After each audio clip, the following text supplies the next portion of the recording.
back to Before the Bell here on MMA Oddsbreaker. Sorry for the giggles, man. 3 huge title fights coming up on this UFC 214 card here Saturday night. Man, I looked at that first line for Cyborg and Evinger. I'm flabbergasted. I can't believe the line is that big. And it's been bet higher, right, from what you had it originally? Right. I opened at minus 1,200. It wasn't enough. Obviously, it's minus 1,375 right now. So, yeah, got bet up. Jeez. So what's happening? All right. I mean, obviously, everyone's betting on Cyborg because they've seen it, right? They believe that she's the bigger, the better one. But Tonya's had a lot more time in fights as of late because she's been fighting for Invicta. Is this line right now, or is the betting public just a little bit out of whack with this one? Well, for a fighter like Cyborg, I mean, Justino, it's always like that. I mean, this is nothing new at all. You know, it seems like anytime we post a line under, she's been so popular and such a killer for so many years, and everybody knows it. Like, you know, the diehards, the bettors out there knows that not many people can even touch her. You know, she just dominates her competition. So, like Ronda Rousey, when Rousey was at the top of her game and just destroying everybody by submission, obviously, more so than anything. But so Cyborg is that type of fame and recognition and respect from the betting community as a striker. So, yeah, it's been like this for a long time with Cyborg. So, no, it's not that Evinger is really that bad. I mean, she's a good fighter. And look at the disrespect she's getting. But we have to post crazy numbers on fighters like Cyborg. I mean, it's kind of justified in some ways, though, because, I mean, you know, Evinger is moving up a weight class to face Cyborg, you know, and bigger, stronger, like you said. If Evinger can't get the fight to the ground, she's going to get destroyed. So, you know, but she does have a path to victory. Really? You see it even if she gets to the ground, she has a shot of winning? Because I think Cyborg's even good on the ground. She is pretty good on the ground, but I mean, I would never count Evinger out on the ground, though, as far as, I mean, she's smart enough to get position, take her back. You know, when you get on somebody's back, you never know. It's hard to defend that rear naked choke, obviously. So I think that's her path to victory, is maybe taking Cyborg's back and, you know, trying to sink in a rear naked choke along the way. But it's not going to be easy. You know, I don't think she deserves to be a big underdog. But, I mean, at minus 1,375, no, it shouldn't be that crazy high. So we both think that Cyborg's going to win the fight, but we got to put some money on it. Where do you put your money?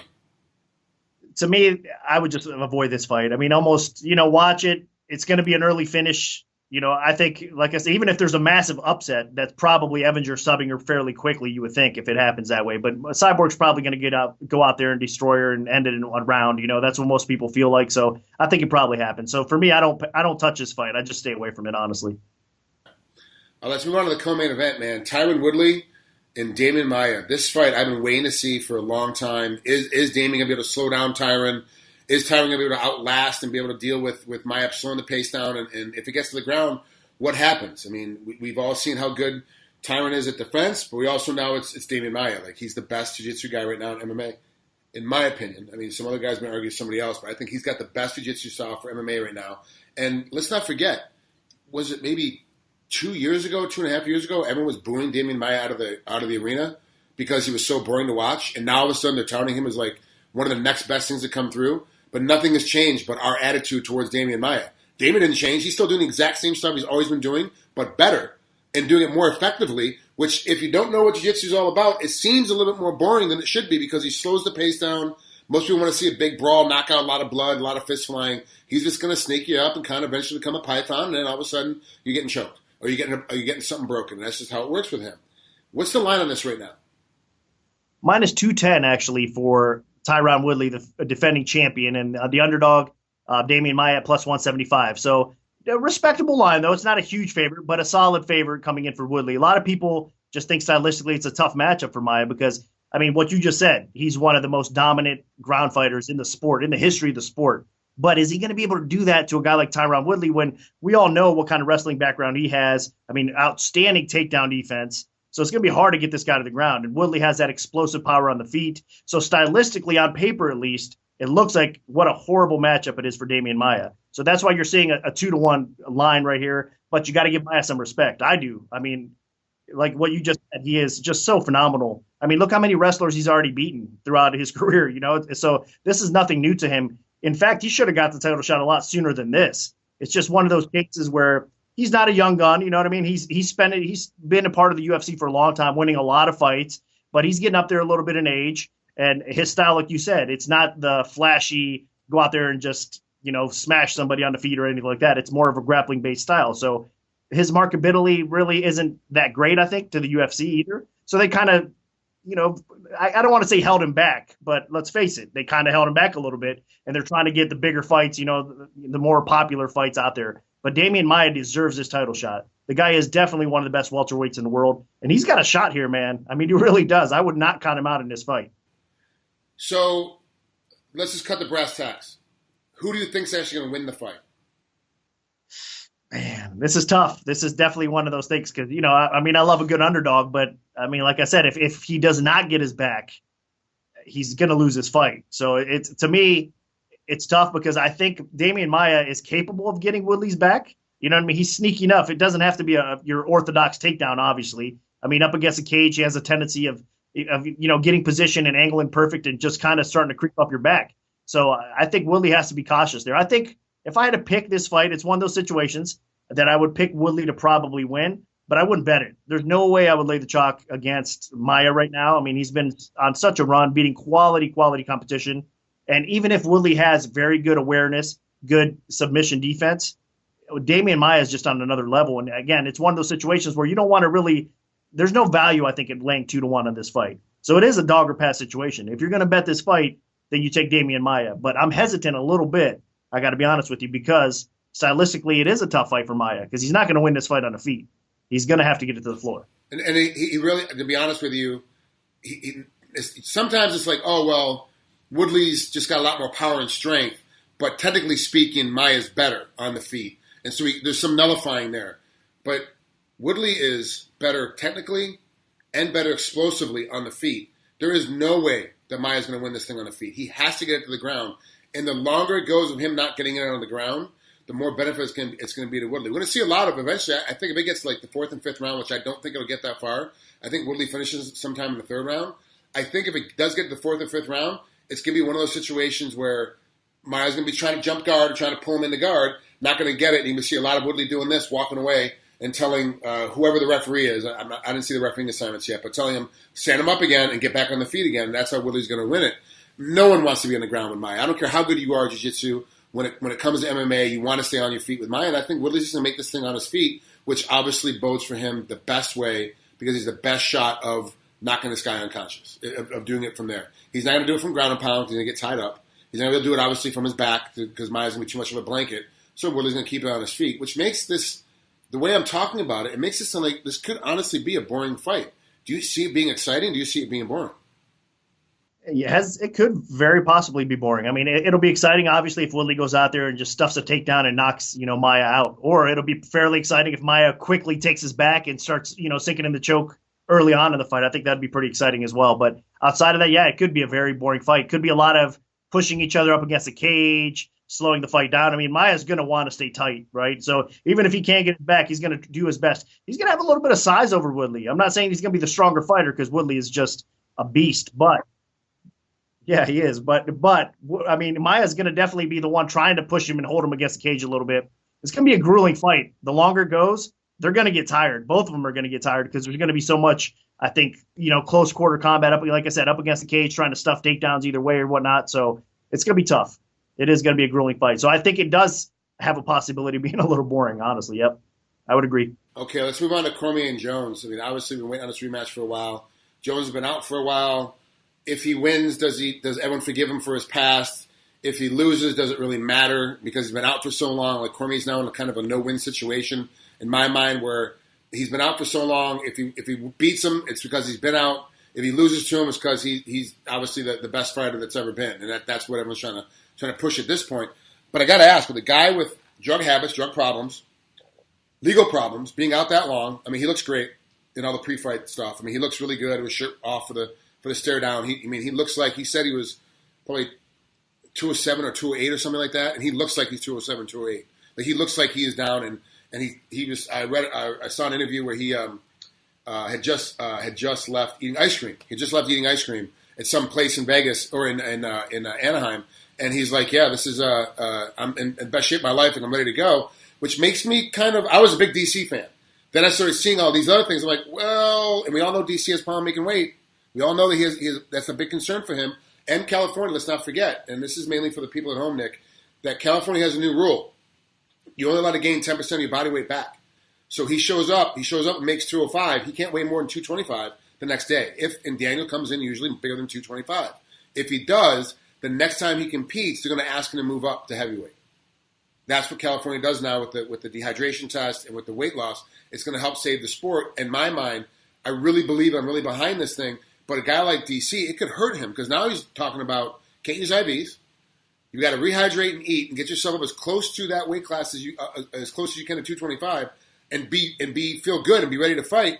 Where it looks like John Jones will look great when he's in walking in. And Daniel said he was 7.5 pounds over today. So they're both really close. But who's going to recover better is the question. What do you think? I think it will be John Jones. I mean, from everything that we've seen, you could tell. I mean, like you said, I've seen the footage out there.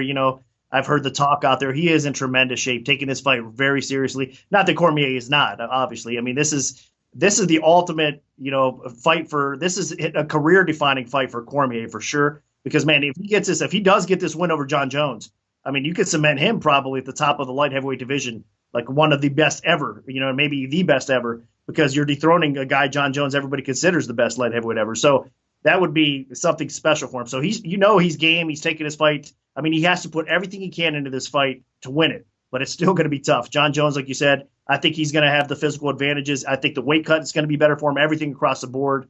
I mean, I don't know. I think Cormier, again, he's not a young buck either anymore, right? John Jones isn't exactly either, but he's still a little bit fresher. He's had more time off.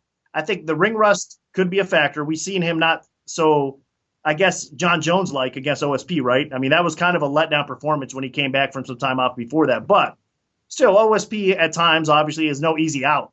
So that was kind of good to see him go 5 rounds and get some, ring time back in, you would say, or cage time back in.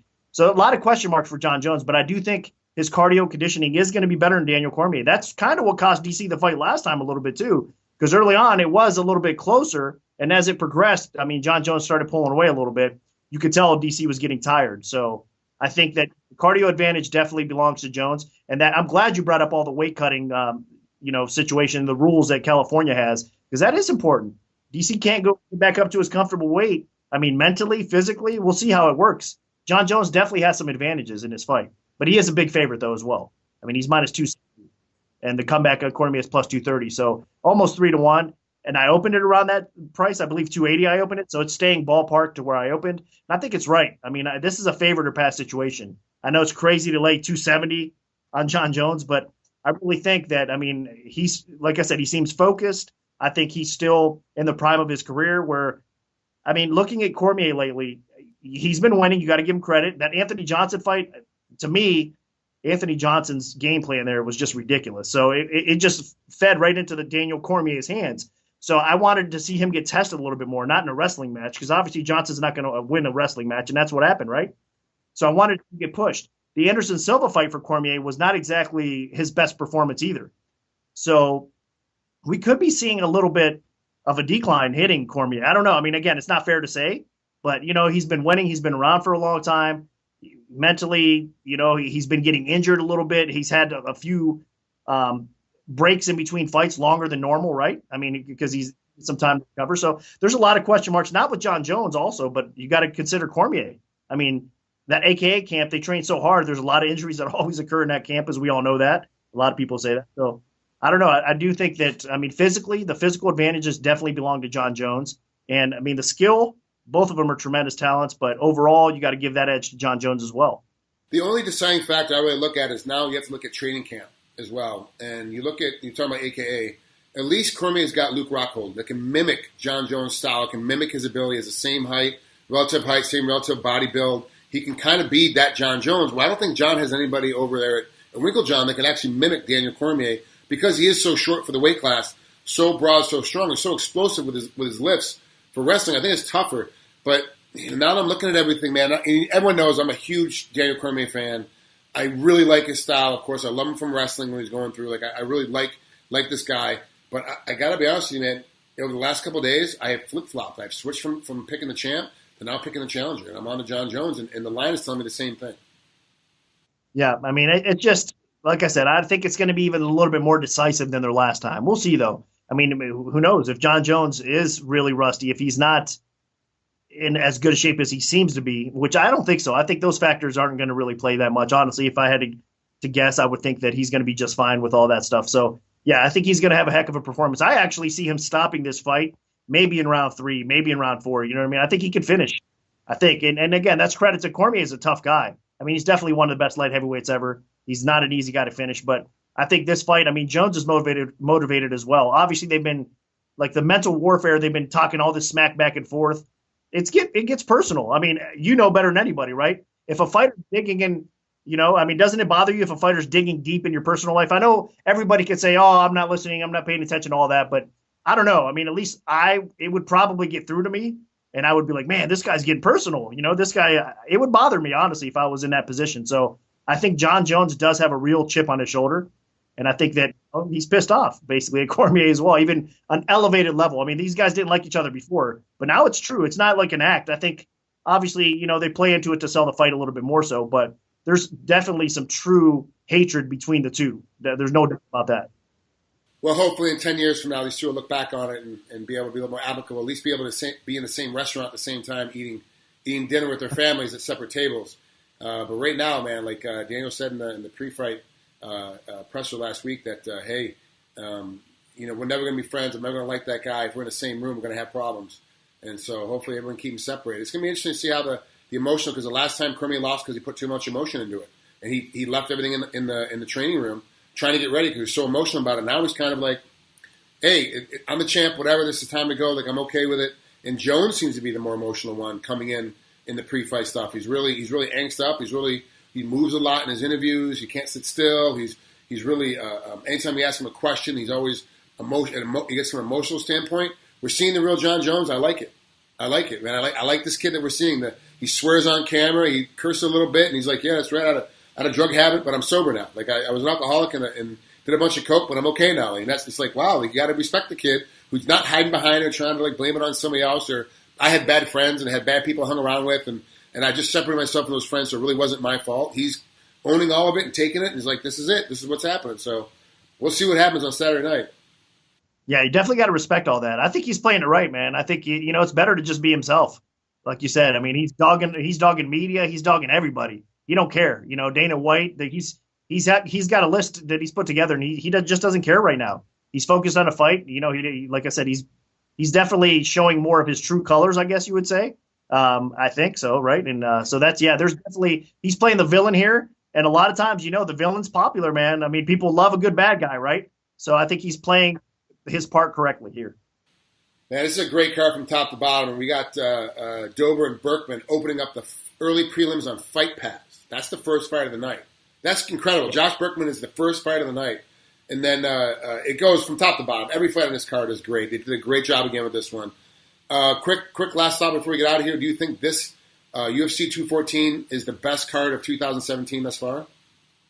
Could be. Yeah, I think so. I mean, 213 was 213 there was okay, I guess, as well. So there's a few that have been okay. You know what I mean? Thus far, 210 wasn't bad, 211. So, but I think 214 from top to bottom is probably the most stacked. Like you said, I mean, if you have Berkman, a guy, a savvy vet like that, kicking off your Fight Pass prelims with going against Dober, and he's an underdog actually, Berkman's in this fight. So, something like that is your kickoff fight. Yeah, it's a deep loaded card. I mean, the pay-per-view card is definitely worthy of purchase. So I recommend strongly that people don't skip this pay-per-view. Get out and buy it because it should be not disappoint.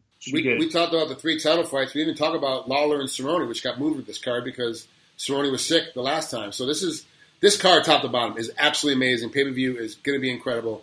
We actually planned a house party a month ago, which I never do. Like I'm usually like, hey, what are we doing on Saturday? On Friday night? Hey, what are we doing tomorrow to watch the fights? For this card, I planned a month ago. I was going to a friend's house to watch this fight. We're having a big house party wrapped around this fight because from top to bottom it's stacked. Yeah, definitely. That's a good way to do it, man. I mean, this is the type of card that's worthy for sure. Well, that's it for us here on Before the Bell. Thanks for stopping and checking out with us. We'll see you again next week.